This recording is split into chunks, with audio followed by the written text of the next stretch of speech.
श्रीकृष्ण चैतन्य प्रभु नित्यानंद श्री अद्वैत गदाधर शिवासादि गौर भक्त हरे कृष्णा कृष्णा कृष्णा हरे हरे हरे राम राम राम हरे हरे. ఇవాళ మనము భగవద్గీత శ్రీమద్ భాగవతంలోంచి కొన్ని విషయాలు తెలుసుకుందాం. ప్రత్యేకించి మనిషికి నిజమైన శత్రువు ఎవరు, ఏ కారణంతో మనిషికి శత్రుత్వం కలుగుతుంది, ఏ విధంగా ఆ శత్రుత్వం నుంచి మనం విముక్తి పొందాలి, ఆ శత్రుత్వ భావం నుంచి అని మనం తెలుసుకుంటున్నాం. ముఖ్యంగా భగవద్గీత 6వ అధ్యాయం 5వ శ్లోకం, ఉద్ధరేద్ ఆత్మానమవసాదయేత్ ఆత్మైవ హ్యాత్మనో బంధుః ఆత్మైవ రిపురాత్మనః. మనిషి తన మనస్సు సహాయంతో తనను తాను తప్పక ఉద్ధరించుకోవాలే కానీ పతనం కలిగించుకోకూడదు. మనస్సు బద్ధజీవునికి మిత్రుడు, అలాగే శత్రువు కూడా అయి ఉన్నది. తర్వాత శ్లోకం, బంధురాత్మాత్మనస్తస్య ఏనాత్మైవాత్మనాజితః అనాత్మనస్తు శత్రుత్వే వర్తేతాత్మైవ శత్రువత్.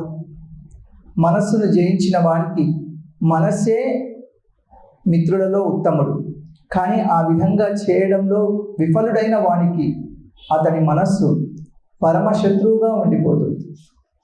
ఇక్కడ ఏం చెప్తున్నారు, మనిషికి నిజమైన శత్రువు ఎవరు? మనస్సు. కొన్ని చోట్ల శాస్త్రంలో ఎవరు శత్రువు అని చెప్పేటప్పుడు అరిషడ్వర్గాలు శత్రువులు అన్నారు. అరిషడ్వర్గాలు అంటే ఎవరు? కామ, క్రోధ, లోభ, మోహ, మద, ఆశ్చర్యాలు. ఇంకా కొన్నిసార్లు ఏమన్నారంటే క్రోధమే శత్రువు, తన కోపమే తన శత్రువు. మనం చాలాసార్లు వింటుంటాం క్రోధమే శత్రువు. అలా అనేక చోట్ల వివిధ కారణాలు చెప్పారు, వీళ్ళు శత్రువు అని. చివరికి ఏం చెప్తున్నారు, అన్నిటికీ కారణం మనస్సు. అదేమిటి, మనస్సు శత్రువు ఎలా అవుతుంది? మనస్సు అంటే మన మనస్సు, మనతో పాటు ఉండే మన మనస్సు, మనం రోజు స్నేహం చేసే మనస్సు, మనం రోజు మనతో కలిసి ఉండే మన మనస్సు, అది మనకు శత్రువు ఎలా అవుతుంది? ఎప్పుడు శత్రువు అవుతుంది మనస్సు అంటే, ఎప్పుడైతే అది జయించరానిదవుతుందో, అంటే మనస్సు మన స్వాధీనంలో లేదో అటువంటి మనస్సు మనకు శత్రువు. మనస్సు మిత్రుడు కూడా అని చెప్తున్నాడు కదా ఇప్పుడు ఇక్కడ. అవును, మనస్సు మిత్రుడు కూడా. ఎందుకు మిత్రువు మనస్సు? ఎందుకంటే ఆ మనస్సుతోటే మనం బ్రహ్మ పదాన్ని అధిరోహించవచ్చు, ఆ మనస్సుతోటే మనం భగవంతుడిని పొందవచ్చు, ఆ మనస్సుతోటే మనం భగవంతుడి సాంగత్యాన్ని, భక్తుల సాంగత్యాన్ని పొందవచ్చు. కాబట్టి మనస్సు మిత్రుడు కూడా. మనస్సు మిత్రుడు, మనస్సు శత్రువు. ఎప్పుడు మిత్రువు, ఎప్పుడు శత్రువు అంటే ఎప్పుడైతే మనస్సు జయించరానిదవుతుందో అప్పుడు శత్రువు, ఎప్పుడైతే మనస్సు జయించగలిగింది అవుతుందో అప్పుడు మిత్రువు. ఇక్కడ శ్రీల ప్రభుపాదుల వారు ఈ భగవద్గీత ఈ 2 శ్లోకాలకు 6వ అధ్యాయం 5-6 శ్లోకాలకు వ్యాఖ్యానం రాస్తూ ఉపనిషత్తుల్లో ఉన్న ఒక శ్లోకం చెప్పారు. అమృత బిందు ఉపనిషత్తులో 2వ శ్లోకం, మన ఏవ మనుష్యానాం కారణం బంధ మోక్షయో బంధాయ విషయాసంగో ముక్త్యై నిర్విషయం మనః. అయ్యా, మనస్సే బంధానికి మోక్షానికి రెండిటికి కారణం మనస్సే. ఎప్పుడైతే ఆ మనస్సు ఇంద్రియ వస్తువులతో లగ్నమై ఉంటుందో అప్పుడు అది బంధ కారణం. ఎప్పుడైతే అది ఇంద్రియ విషయాల నుంచి, ఇంద్రియ భోగాల నుంచి పక్కకు మళ్ళీ భగవంతుడి వైపు చూస్తుందో అప్పుడు ముక్తికి కారణము. అంటే మనస్సు ఎలాంటిది అంటే మనస్సు ఒక కత్తి లాంటిది. ఒక కత్తితోటి ఒక మనిషికి ప్రాణాన్ని ఇవ్వచ్చు, ఒక మనిషికి ప్రాణాన్ని తీయచ్చు. ఒక దుర్మార్గుడు ఆ కత్తితోటి ఒకళ్ళని హత్య చేయొచ్చు. ఆ విధంగా ఆ కత్తి ఆ దుర్మార్గానికి సహకరిస్తుంది. అదే కత్తి ఒక డాక్టర్ చేతిలో ఉంటే ఒకళ్ళకు సర్జరీ చేసి, శస్త్రచికిత్స చేసి ప్రాణం నిలబెట్టవచ్చు. మరి ఒకటే కత్తి కదండి. మరి ఒకటే కత్తి అయినా ఒకళ్ళ చేతిలో ఉంటే ఇలాగా, ఒకళ్ళ చేతిలో ఉంటే అలాగా. ఒకళ్ళ చేతిలో ఉంటే ప్రాణం పోస్తుంది, ఇంకొక చేతిలో ఉంటే ప్రాణం తీస్తుంది. అలాగే మనస్సు కూడా ఎవడైతే జయిస్తాడో మనస్సుని, అది ముక్తికి కారణం. అటువంటి మనస్సు అటువంటి వాడికి మిత్రుడు. ఎవరైతే మనస్సు వాడు జయించలేదో, మనస్సు ఇంద్రియాలు స్వాధీనంలో లేవో, అటువంటి వాడికి మనస్సు శత్రువు. అటువంటి మనస్సు బంధానికి కారణం. కాబట్టి మనము అనేక కారణాలు చెప్పుకోవచ్చు మనకు నిజమైన శత్రువు ఎవరని. కామము, క్రోధము, ఇట్లాంటి అనేక చోట్ల చెప్పారు కూడా భగవద్గీతలో, తర్వాత భాగవతంలో, పురాణాల్లో. కానీ మళ్ళీ ఇక్కడే భగవద్గీతలో ఏం చెప్తున్నారంటే అన్నిటికంటే పెద్ద శత్రువు మనస్సు. ఎందుకంటే మనస్సు అందరికీ పుట్టిల్లు. కామానికి, క్రోధానికి, లోభానికి, మోహానికి అన్నిటికీ మనస్సు పుట్టినిల్లు. కాబట్టి మనస్సే అందరికంటే పెద్ద శత్రువు.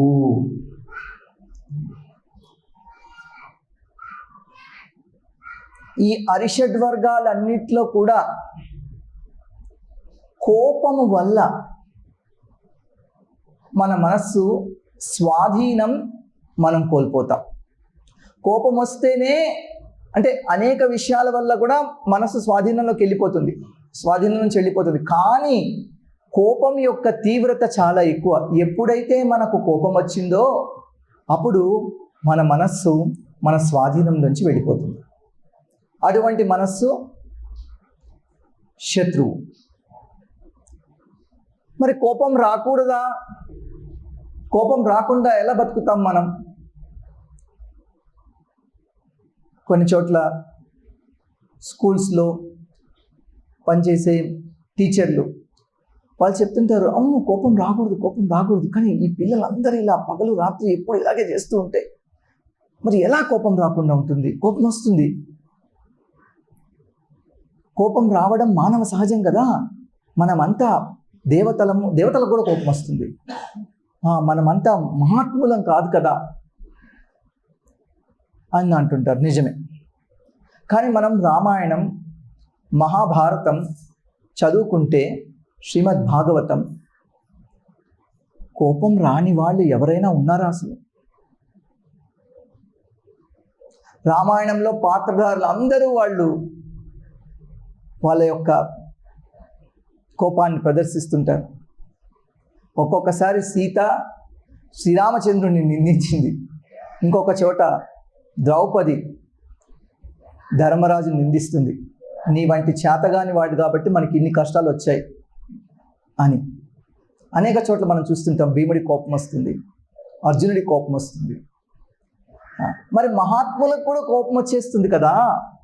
మరి మహాత్ములకు కూడా కోపం వచ్చేస్తుంటే మనకు కోపం రాకుండా ఎలా ఉంటుంది? ఎందుకు చెప్తున్నారు ఇవన్నీ? కోపం తెచ్చుకోవద్దు అని. కోపము తెచ్చుకోవడం తప్పు కాదు, కోపం రావడం తప్పు కాదు, కోపం ఉంచుకోవడం తప్పు. కోపం రావడం తప్పు కాదు, కోపం ఉంచుకోవడం తప్పు. ఎందుకంటే కోపం అందరికీ వస్తుంది, మనం అది చూస్తూ ఉంటాం. కొంతమందికి అంటే మహాత్ములకు, గొప్ప వాళ్లకు, సత్వగుణంలో ఉన్న వాళ్ళకు కోపం వస్తే ఏదో ఒక మాట అంటారు, వెళ్ళిపోతుంది ఆ కోపం. ఒక రోజులో, ఒక గంటలో. పిల్లలు ఏదైనా తప్పు చేస్తే తల్లికి కోపం వస్తుంది, తండ్రికి కోపం వస్తుంది. వాళ్ళకు ఒకసారి దండిస్తారు, శిక్షిస్తారు, పరుషంగా మాట్లాడతారు. కానీ వాళ్ళు తల్లిదండ్రులు, అది మనం మర్చిపోవాలి. కొంతమంది పిచ్చివాళ్ళు పాశ్చాత్య సంస్కృతిలో పుట్టి వాళ్ళు ఎప్పుడో వాళ్ళ చిన్నప్పుడు తల్లిదండ్రులు వాళ్ళకి ఏదో నేర్పించడానికి వాళ్ళతో కోపంగా మాట్లాడినా, కోపంగా ప్రవర్తించినా 30 ఏళ్ల తర్వాత ఆ సన్నివేశాలు గుర్తు తెచ్చుకొని వాళ్ళు ఫేస్బుక్లో, ఇంటర్నెట్లో రాసి, మా తండ్రి ఇటువంటి దుర్మార్గుడు, మా తల్లి ఇటువంటి చైల్డ్ అబ్యూజర్ అని వాళ్ళు సమాజంలో, అవునా ఇంత దుర్మార్గురాలా, మా అమ్మ కూడా ఇంత దుర్మార్గురాలు, మా నాన్న కూడా ఇంత దుర్మార్గుడు అని వాళ్ళందరికీ లైక్స్ వస్తూ ఉంటాయి అన్నమాట. మన సంస్కృతి అటువంటిది కాదు. మన తండ్రి మనం మీద కోపగించవచ్చు, తల్లి మనం కోపగించవచ్చు, కానీ మనం వాళ్ళని చెడుగా అనుకోం, వాళ్ళ గురించి చెడుగా మాట్లాడం. ఎందుకంటే మనకు తెలుసు వాళ్ళ వాళ్ళ వాళ్ళ కోపం కూడా మనకు వరమే. ఒక్కొక్కసారి ఉపాధ్యాయుడు. మన భారతీయ సంస్కృతిలో కొన్ని అంటే వైదిక సంస్కృతిలో అసలు కోపమే లేకుండా ఉండాలి,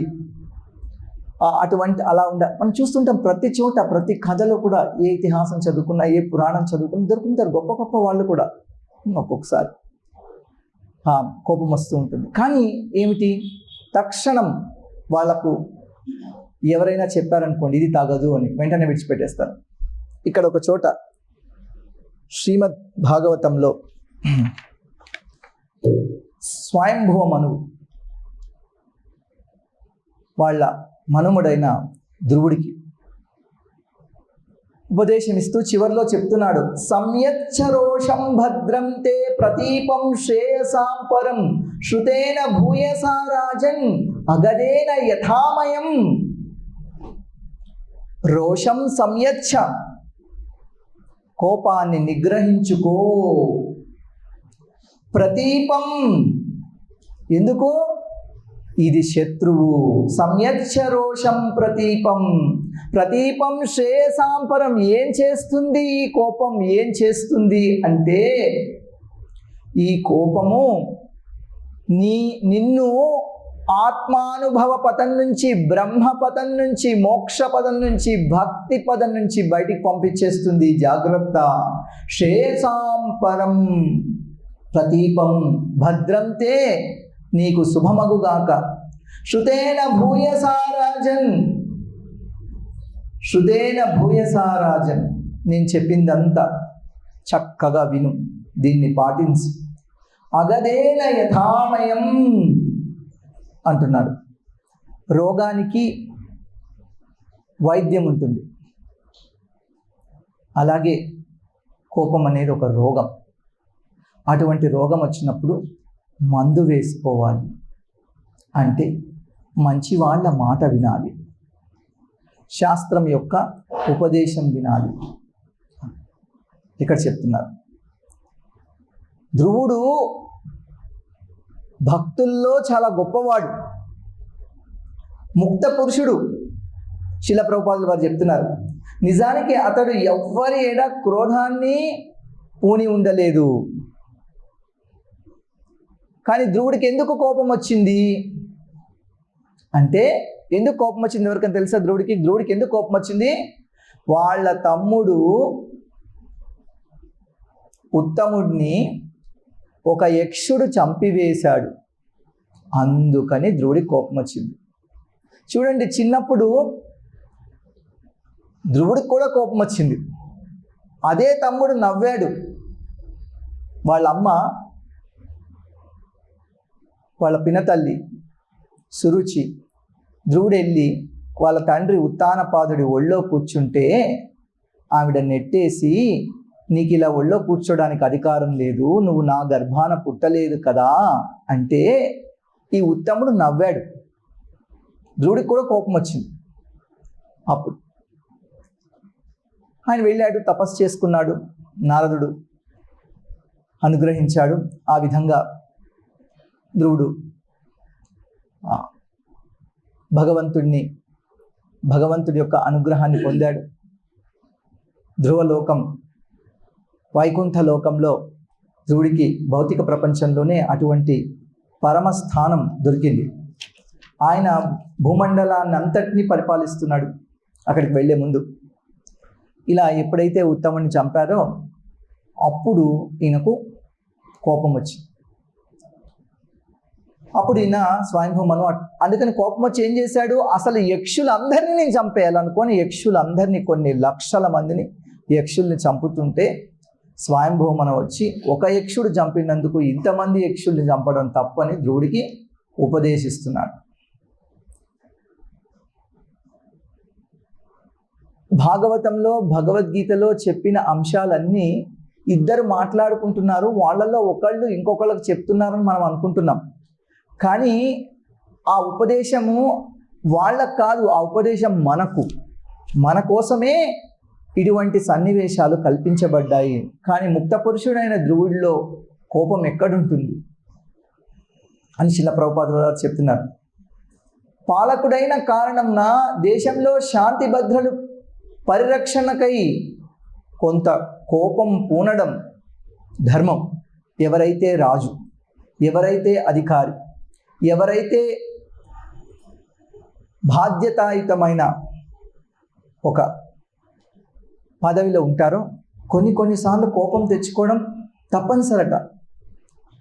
అలా తెచ్చుకోకపోతే చాలామంది వాళ్ళను తేలిగ్గా తీసుకొని వాళ్ళ ఇష్టం వచ్చినట్టు వాళ్ళు చేస్తూ ఉంటారు. ఇక్కడ శిల ప్రభుపాదులు ఒక కథ చెప్తున్నారు. ఇందులో ఒక పాము భక్తి మార్గంలోకి వచ్చింది.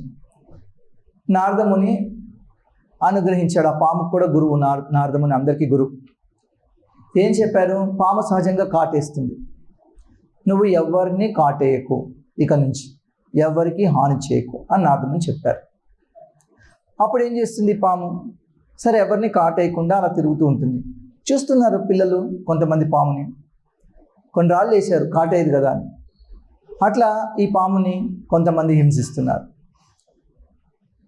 మళ్ళీ ఆ పాము నారదముని అడిగింది ఏం చేయాలి అంటే, నారదముని ఏం చెప్పారంటే కాటేయకు కానీ పడగ విప్పు అని చెప్పాడనమాట. పడగ విప్పితే భయపడతారు, అంటే భయపెట్టచ్చు కానీ కోపం తెచ్చుకోకు, అంటే కోపము వచ్చినట్లుగా ప్రవర్తించు, కోపము వచ్చినట్లుగా ప్రవర్తించు కానీ కోపము తెచ్చుకోకు అని నారదముని ఉపదేశించారు. కాబట్టి ఒక్కొక్కసారి కోపం లేకపోయినా కోపంగా ఉన్నట్టు ప్రవర్తించాలి. అలా లేకపోతే కొంతమంది దాన్ని దుర్వినియోగం చేసుకునే అవకాశం ఉంది. అది పాలకులకు, రాజులకు, అధికారికి శ్రీల ప్రభుపాదుల వారు ఇందులో చెప్తున్నారన్నమాట. ఈ శ్లోకంలో భాగంగా ఆయన ఈ ఉపదేశం చెప్తున్నారు. తల్లి కూడా కోపం తెచ్చుకుంటుంది, మనం చూస్తుంటాం. ఇలా చేస్తే నేను ఇంత మాట్లాడను, ఇలా చేస్తే నేను తీసుకెళ్ళను, వెళ్ళిపో అంటుంది. అంత మాత్రాన మనం తల్లిని తప్పుగా అనుకుంటామా? తండ్రి ఒక్కొక్కసారి దండిస్తాడు. ఎవడో తెలివి తక్కువ వాడు కాకపోతే దండించిన తండ్రిని ఎవరు కూడా వదిలిపెట్టరు, ఎవరో మూర్ఖుడైతే. కాబట్టి తల్లిదండ్రుల కోపము అది కోపం కాదు, ఆ కోపము సత్వగుణంలో కోపం. ఎందుకంటే సత్వగుణంలో ఉన్నవాడికి కూడా కోపం వస్తుంది. కోపం అస్సలు ఏమీ లేదనుకోకూడదు, వాళ్ళకు కూడా కోపం వస్తుంది. కోపం వస్తే ఆ కోపము అలాగే ఎలా వచ్చిందో అలా వెళ్ళిపోతుంది. మహాత్ములకు వచ్చిన కోపం మరుక్షణంలో వెళ్ళిపోతుంది. మామూలు వాళ్ళకు వచ్చిన కోపం కొంతకాలం తర్వాత వెళ్ళిపోతుంది. కానీ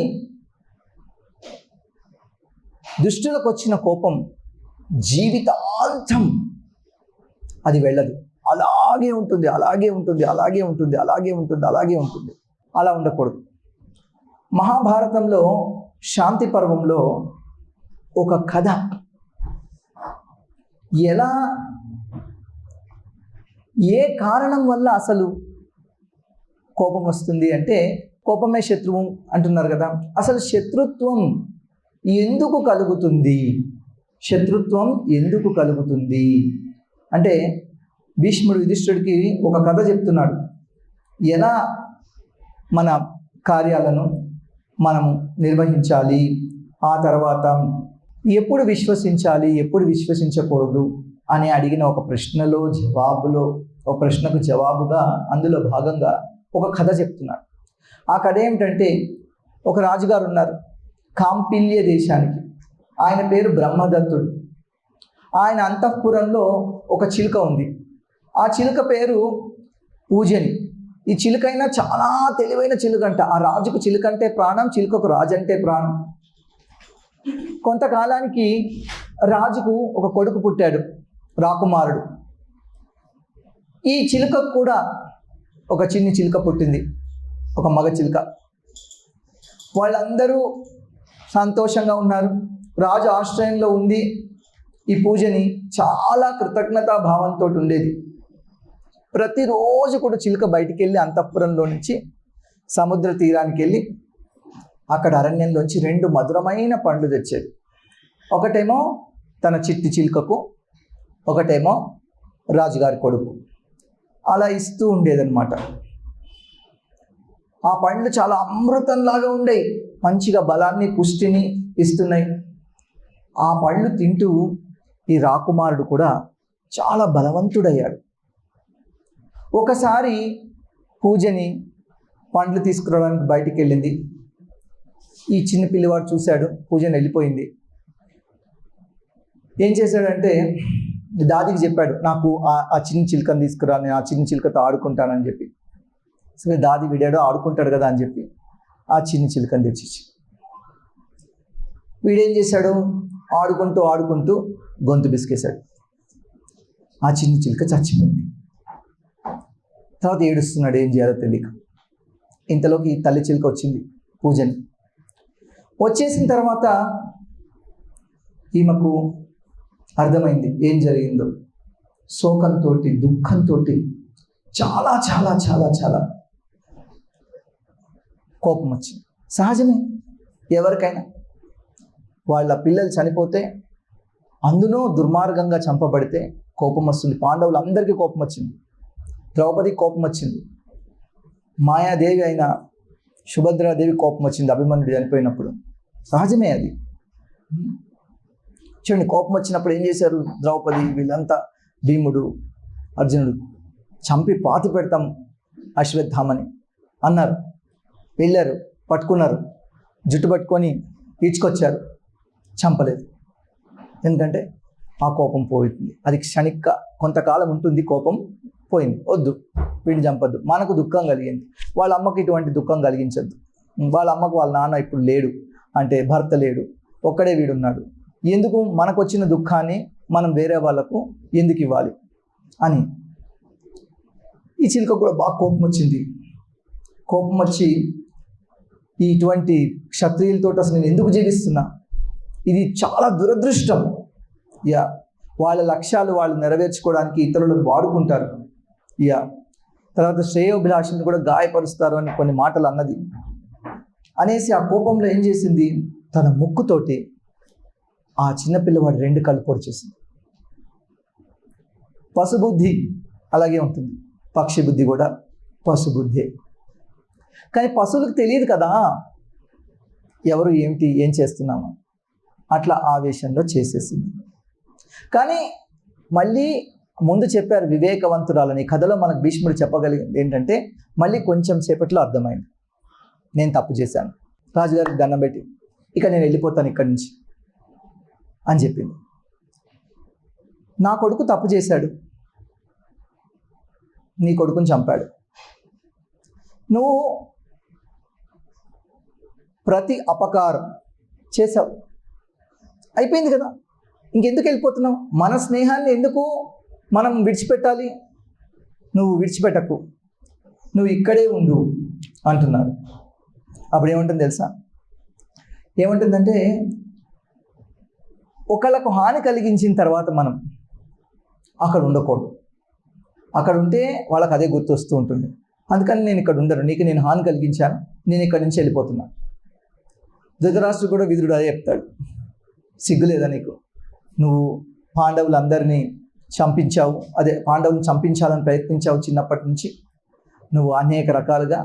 మళ్ళీ ఆ పాండవులందరినీ చంపేసిన భీముడు నీకంత అన్నం పెడుతుంటే అది తిని సుఖంగా ఇక్కడ ఉంటున్నావు, నీకు అసలు సిగ్గే లేదు వాళ్ళ దగ్గర ఉండడానికి అని చెప్తాడనమాట అట్లా. సో ఇలా చెప్తుంది, అయ్యా ఎంత మర్చిపోయినా మనసులో ఉంటుంది కదా, నీకు కోపం ఉంటుంది, నాకు కోపం ఉంటుంది, మన ఇద్దరు కూడా కోపం ఉంటుంది, అందుకని నేను ఇక్కడ ఉండను అని ఈ పక్షి నేను ఇంకో చోటికి వెళ్ళిపోతా, ఇంకో చోట చెప్తున్నా. మన ఇద్దరికి ఎంతో స్నేహం ఉంది కదా, మన స్నేహం చాలా గాఢమైనది, పిల్లల కంటే ముందు నుంచి ఉంది, ఇప్పుడు వచ్చిన వైరం అట్లాగే వెళ్ళిపోతుంది అని చెప్తుంది.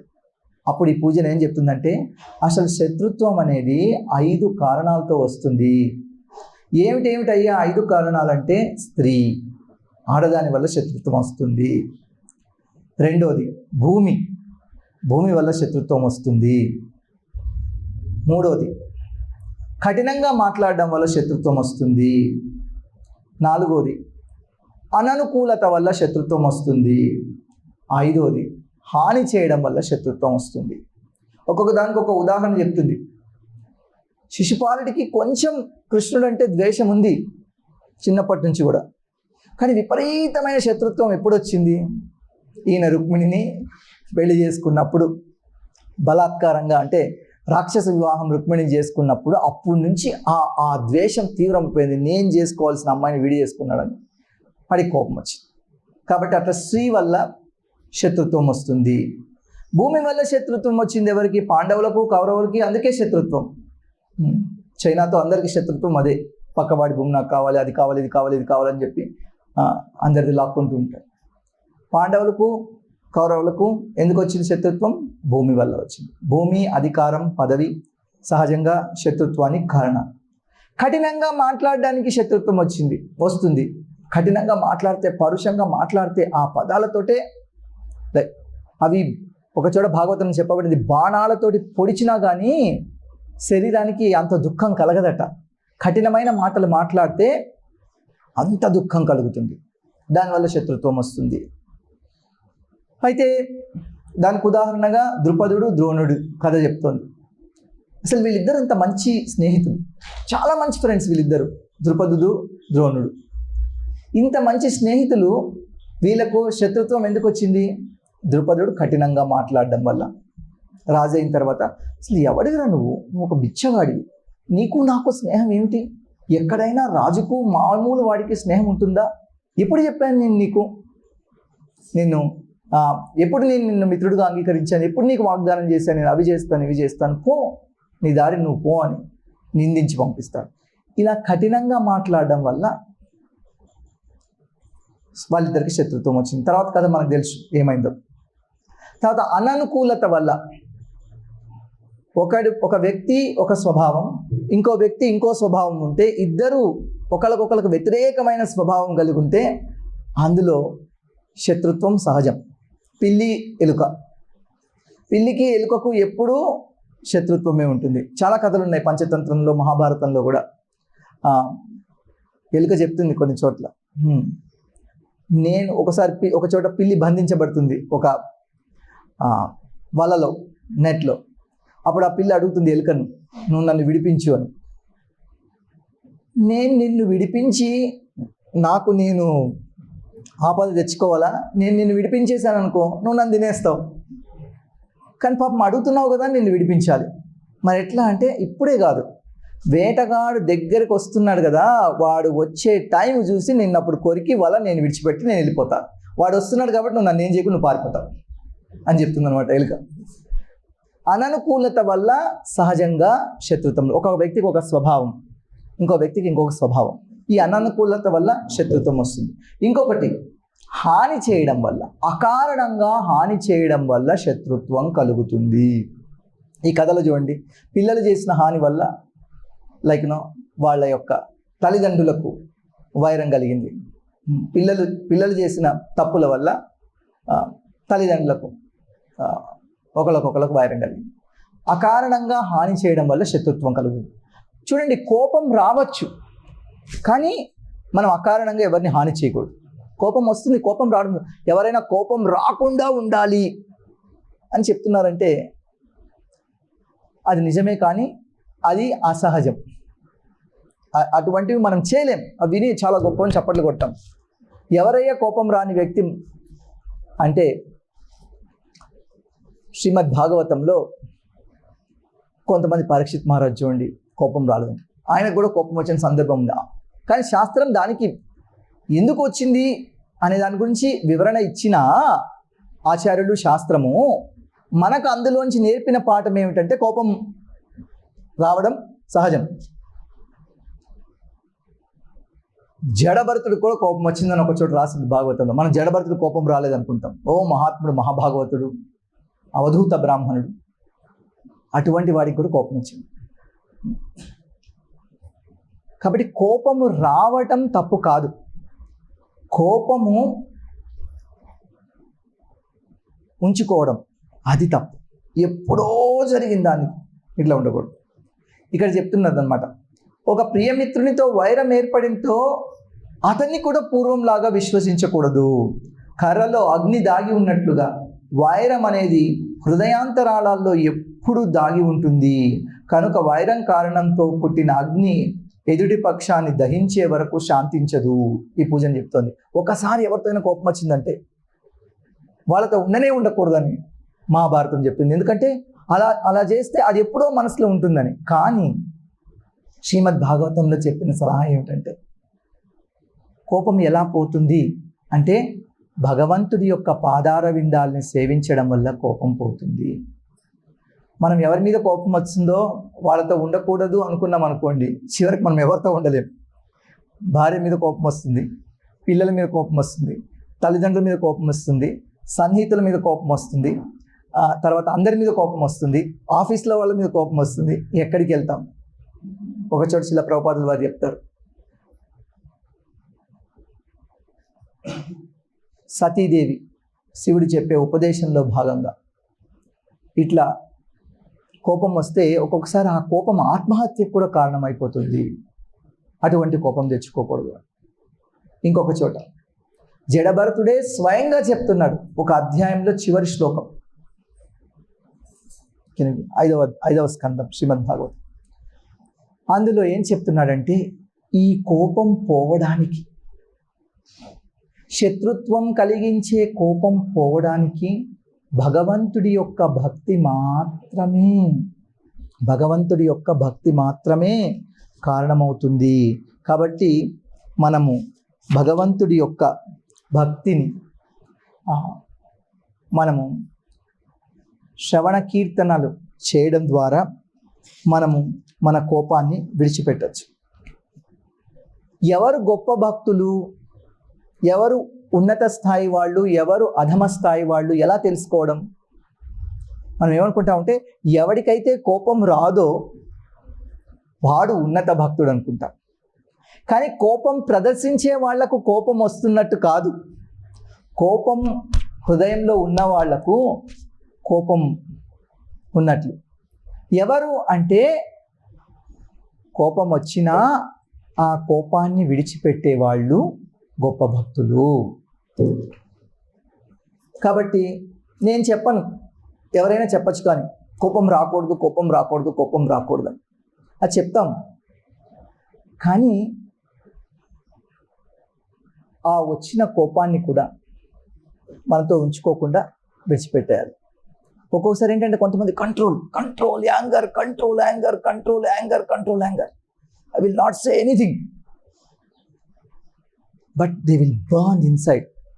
ఏం చెప్పరు కానీ మనస్సు లోపల ఉంచుకొని అప్పుడు ఎప్పుడో ఆ రోజు ఇలా చేసావు.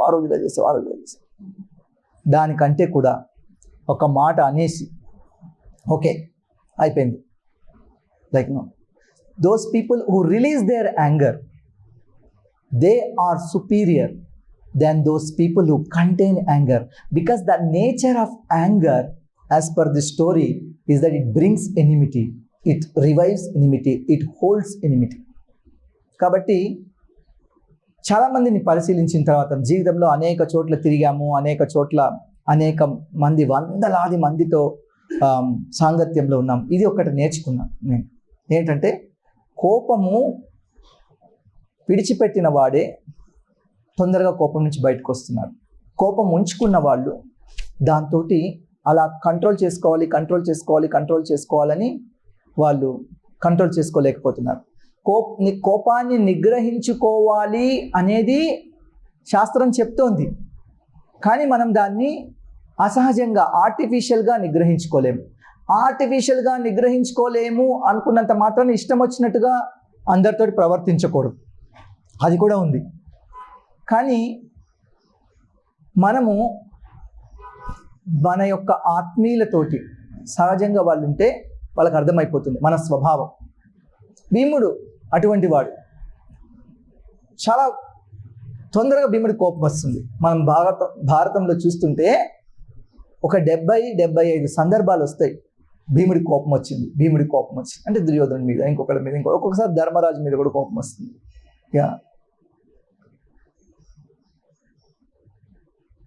కానీ అది మనకున్న ప్రేమతోటి ఆ కోపం మనం విడిచిపెట్టేస్తాం. కాబట్టి కోపం వచ్చినా కానీ దాన్ని తక్షణం విడిచిపెట్టేయాలి. కోపం వచ్చినా దాన్ని విడిచిపెట్టేసేయాలి. ఎలా విడిచిపెట్టాలి అంటే నిజంగా భక్తి చేయడం వల్ల. మనం ఒక్కొక్కసారి ఏం చేస్తామంటే భక్తిని కూడా మనం ఇంపోజ్ చేసుకుంటాం. Oh now I'm getting angry, let me chant. Suppose you are feeling hungry. I cannot chant. I have to eat something, this thing. So కోపం వచ్చినప్పుడు మనకి ఎవరి వల్ల కోపం కల్పించారో వాళ్ళ మీద మనం రిలీజ్ చేయొద్దు. కానీ ఎవడో ఒకడు ఆత్మీయుడు ఉంటాడు కదా, వాడిని పిలిచి చూడండి వాడి మీద నాకు కోపం వచ్చిందని చెప్పి రిలీజ్ చేస్తాం అనుకోండి, ఫస్ట్ మనం నార్మల్గా ఉంటాం. చెప్పేసేయాలి ఎవరో ఒకరికి. అలా చెప్పకుండా కూడా తనలో తను ఉంచుకున్న వ్యక్తులు ఎంత బాధపడతారంటే, వాళ్ళకి అందరూ ఉన్నా కూడా వాళ్ళు అనాథలే. అందరూ ఎంతోమంది ఉండొచ్చు, అయినా కానీ అనాథలే. అలా ఉండకూడదు. మనం ఎవరి వల్ల కోపం వచ్చిందో వాళ్ళ మీద ప్రదర్శించద్దు, కానీ ఎవరో ఒకళ్ళ మీద దాన్ని ప్రదర్శించాలి, చెప్పుకోవాలి. ఒక్కొక్కసారి ఇలా అర్థమైపోతుంది. కొంచెం సేపు, ఒక గంట, అరగంట ఇలాగా. ఒక్కొక్కసారి ఏమవుతుంది, మనం వెళ్ళి ఒక కోపాన్ని ప్రదర్శించుకోవడానికి, కోపాన్ని చెప్పుకోవడానికి వేరే వాళ్ళ దగ్గరికి వెళ్తాం. వాళ్ళకు కూడా ఎంతో ఉంది. వాళ్ళు మన కోపాన్ని తగ్గించే బదులు వాళ్ళు పెంచేస్తారు, డబల్ ట్రిపుల్. అప్పుడు మనం చేయొద్దు అనుకున్న అపరాధం చేసేస్తాం. అందుకని ఎవరికి చెప్పుకోవాలో గుర్తుపెట్టుకోవాలి. మనం ఆల్రెడీ ఒకటి చెప్పామనుకో, నాకు ఇలాంటి అన్యాయం చేశాడని. ఒకటి అవునా, నీకు ఇలాంటి అన్యాయం చేశాడు, నాకు కూడా వాడు ఇలాగే చేశాడు, ఇప్పుడే ఉండు, మన ఇద్దరం కలిసి వాడిని ఏదో ఒకటి చేద్దాం. అలా ఉండకూడదు.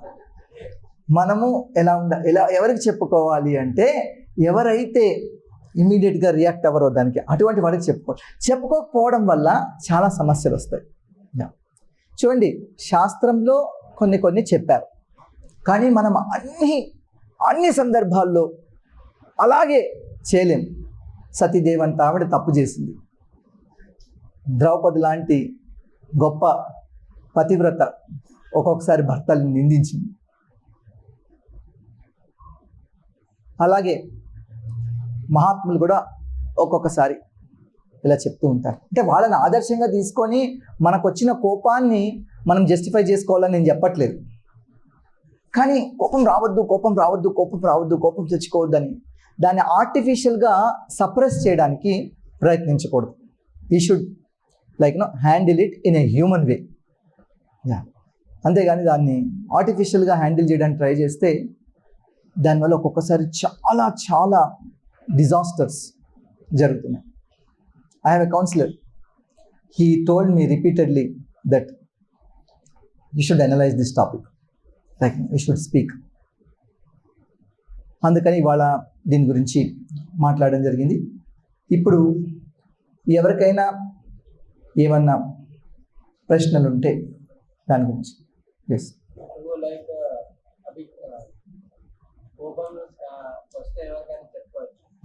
కొందరికి బాధ వస్తుంది, they turn into depression. So అది కూడా చెప్పొచ్చా? లేకపోతే బాధ కూడా చెప్పుకోవచ్చు, కోపం కూడా చెప్పుకోవచ్చు, అన్ని కూడా చెప్పుకోవాలి. మన ముందు మన స్నేహితులు ఎవరు, మన ఆత్మీయులు ఎవరు, మన యొక్క అథారిటీస్ ఎవరు తెలుసుకుంటే. Sometimes it is personal. అవును, పర్సనల్గా ఉన్నా కూడా మనకు బాధ కలిగినప్పుడు మనం చెప్పుకోవాలి. So you should have some personal friends who will not reveal it to everybody. Yeah. So everybody should have some vent. And, Shukadeva Goswami, Hmm. we haven't learned that he has not got. Oh, Shukadeva Goswami did not get anger. Very good. Shukadeva Goswami did not have any feeling also when naked girls are all around. So we don't want to every time compare with Shukadeva Goswami. So with a slight provocation, we'll exhibit all the symptoms. So Shukadeva Goswami is Shukadeva Goswami. We are this thing. So you follow Shukadeva Goswami's instruction, but don't try to imitate Shukadeva Goswami. Okay, ఆయనలాగా ఉంటాను, ఆయనలాగా మాట్లాడతాను, ఆయనలాగా చేస్తాను and this thing. What happens? There is a difference between character and behavior. What is the difference between character and behavior? Behavior is what others think we are. Oh, this person never gets angry. This person is very nice. This person always gets angry. They derive something based on our external symptoms. That is behavior. But character is what we are. Many times character is different from behavior. Yeah. So it's not just in behavior that you don't exhibit anger. In our character also, we should not keep that inside. That's what I'm trying to say. Any other questions, comments? Shyam Sundar Prabhu saying something. Yes. But that is the practical thing which I read.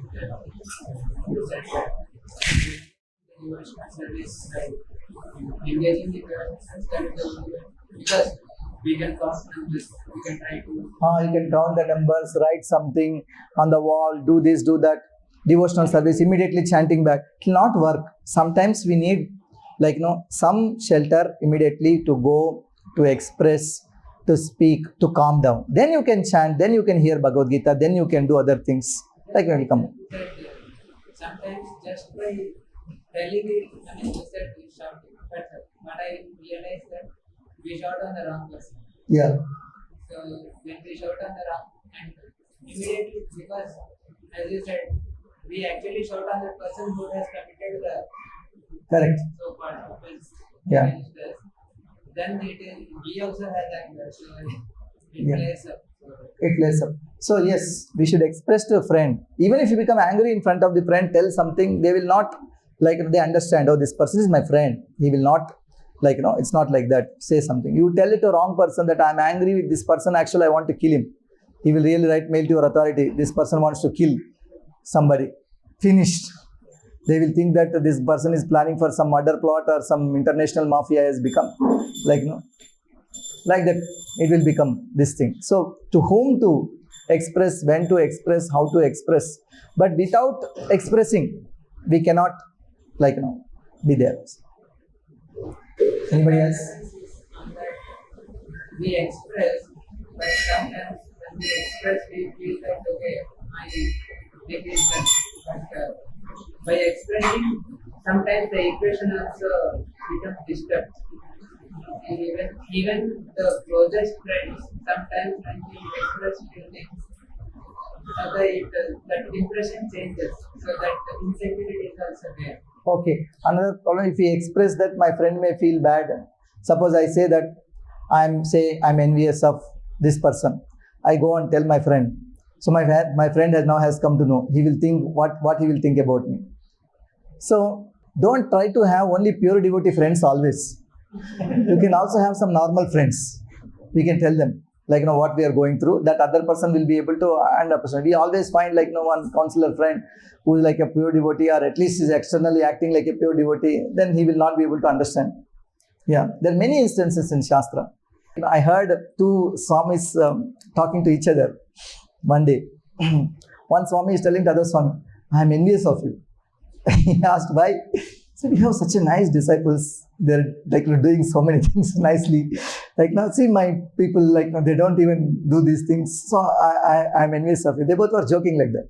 They're sharing their heart. I was happy to serve them prasadam. It's like that. So it's not that if you tell your real friend that I'm feeling envious, or I'm feeling angry, I'm feeling lusty, I'm feeling like this, I'm feeling like this, He will contain the information and he will counsel and he will help you and he will do that. Yeah. Sometimes, see, the thing is, 10% of the time we should go to superior. 10% of the time only we should be there with our juniors. Remaining 80% of the time, no, when we express our heart, we should be with equals, the others. Yeah. Keep away some friends who are really pure devotees because we cannot relate. How do we exactly identify equals? If we see everybody as superiors, that will be a false humility. Yeah. If we see everybody as junior, that is our natural ego. Yeah. So how do we actually identify who's our equal? Yeah. How do we identify our equal? Same age, same realization, and same time initiation, batchmate, schoolmate, classmate, there will be people like that. It is in general also in the society, how it is divided is that by age. How do we? Krishna considered Arjuna as equal, Yudhishthira as superior, Nakula and Sahadeva as junior, Bhagavatam says. Why? All are great devotees only. Just age consideration. That's all. So we cannot go and express heart to some, some really junior neophyte person thinking that is a very nice person, I can share my heart. Then what happens? They don't know. So, and also our problems can be understood by people who are in the same ashram sometimes, same situation, same job, same company. Somebody asked one Swami, should I take this job or that job? I will be able to tell this job or that job. You have to ask that question to a person who is working, they'll be able to guide you. Similarly, the same situation, those are in the same ashram, same age, same realization. We know, normally when we move along, some people dandavat, some people pat, some people hold hands. Those who are holding hands are our equals. Those who pat are seniors. Those who offer dandavats are juniors. Very simple. One last question. Yes. How we can stop from anger to the grudge? Anger to grudge. That's what I'm saying. Many people who get angry are not bad people. Many people who hold grudge are bad people. Some bad people express anger, some bad people don't express anger. But these two people hold grudge. So when we are holding grudge against somebody, the anger intensifies. We want to do harm to the other person. We want to somehow or other defeat, somehow or other, we'll throw them away. Somehow or other, we want to minimize them. Somehow or other, we want to be, away from them. How to give up that grudge? Anger becoming grudge means don't get into situations that are causing anger. Suppose you discuss about a certain topic. When those days when Telangana and the Andhra, the movement was going on, I had friends both in Telangana and Andhra. And these people will say we should not divide the state. These people will say. So initially I was always talking about something or other. Whenever we bring this Telangana topic, it was a sensitive topic. These people will shout and these people will say no, like this. We should not talk with them Telangana. Maybe we should talk to them about Jharkhand. Like that. So whatever causing provocation, those topics we should avoid. So it happens one time, second time, third time. Intelligent person knows what causes. Should not get into argument. Sometimes you speak philosophy something. People may be upset with that, the way we are telling or the points we are emphasizing. We should not talk to them. That's okay, fine. Thank you. I cannot answer you. I'm not qualified. Done. And sometimes, knowingly or unknowingly, this anger becomes grudge. When anger becomes grudge, to relieve from the grudge, what we can do is we have to serve the person. But even the person you are holding grudge and he's also holding grudge probably. So even if you want to do some service, that person will not accept. Suppose you saw him on the road. Come on, I'll drop you. He'll say, no, I'm not coming. Or you want to do something. I call you for Prashadam. They'll not come. But there are services which you can do for him without even he knowing. You can do that. There's so many ways we can serve somebody. Like, you know, we can do that. You can tell to give something to those person, to somebody else. You can tell, don't say that I gave. You give, he will take it. So I cooked, I did something like that. If you do something like that, we give up the grudge. Because Krishna is the Paramatma, Krishna knows the intention in your heart, and Krishna is also Paramatma in his heart. Rest of the job he will do it. If we cannot do anything, suppose we are far away, like, you know, we are holding grudge, we should simply pray for them and this thing. One more thing you can do to give up grudge is that next time that person becomes angry on you in an unreasonable way, you don't get angry. You take a humble position. Then they will give up. So these are some of the ways, like, we can give up grudge. Yeah. Hare Krishna.